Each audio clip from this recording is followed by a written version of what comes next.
मी हिंगोली जिल्ह्याचा पालकमंत्री आहे। ते हिंगोली जिल्ह्याचे खासदार आहेत। माझ्या बंगल्यावर आले, भेटायला आले, मंत्रालयात भेटायला आले। अशा पद्धतीमध्ये कुठेही राजकारण नाही। माझ्या माहितीप्रमाणे माझ्याकडे ते फक्त जिल्ह्याच्या कामासाठी आले होते आणि आमदार बांगर साहेब भी होते।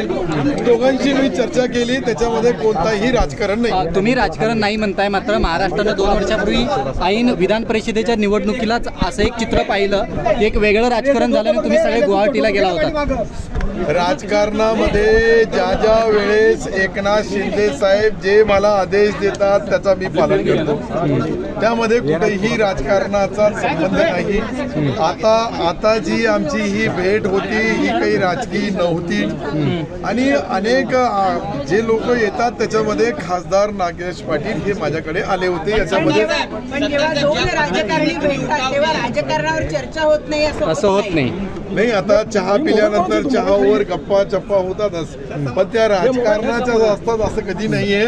परंतु जे काही निर्णय आहे हे जे पालकमंत्री म्हणून मला घेण्याचा अधिकार आहे, त्यामध्ये त्यांना काम मागण्याचा, जिल्ह्याची चर्चा करण्याचा अधिकार आहे आणि अशीच ती चर्चा होईल। सर तुमच्या सोबत आले तर घेणार का? सध्या अशी एक चर्चा आहे सत्तार साहेब या विधान परिषदेच्या निवडणुकीच्या पार्श्वभूमीवरती तुम्ही सुद्धा नाराज आहात अशी चर्चा आहे आणि त्या अनुषंगाने ही भेट झाली असं म्हणायचं का?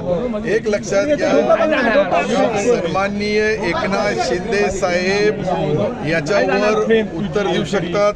कोणाला पक्षात घ्यायचं, कोणाला नाही घ्यायचं, ही चर्चा करण्याचा अधिकार आमचे पक्षाचे नेते, आमचे लाडके मुख्यमंत्री आदरणीय एकनाथ शिंदे साहेबांना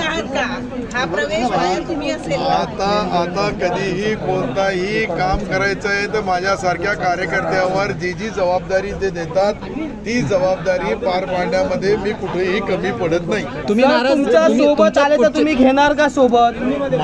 माझ्या बोलण्यावरून सोबतचा अर्थ असा आहे, सन्माननीय मुख्यमंत्री कोणाला पक्षात घ्यायचा आहे, कोणाला नाही घ्यायचा आहे, कोणाचा अंतिम करायचा आहे, कोणाचा नाही करायचा आहे, या सर्व गोष्टीचा मला वाटतं का हे अधिकार फक्त एकनाथ शिंदे साहेबाला महाविकास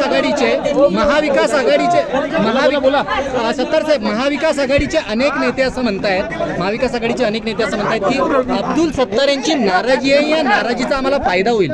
एक लक्षात घ्या, मी कोणावर नाराज नाही आहे। मी सुरुवातीपासूनच बोलतो, जेव्हापर्यंत एकनाथचा विश्वास माझ्यावर आहे, माझी कधीही नाराजगी होणार नाही। मी आमचे राजकीय घडामोडी, अनेक घडामोडी राजकीय आमच्या जिल्ह्यामध्ये, आमच्या मराठवाड्यामध्ये घडतात, परंतु याची सर्व आमचे नेते आदरणीय एकनाथ शिंदे साहेब जे बोलतात त्याचा पालन करणारा मी एक कार्यकर्ता आहे।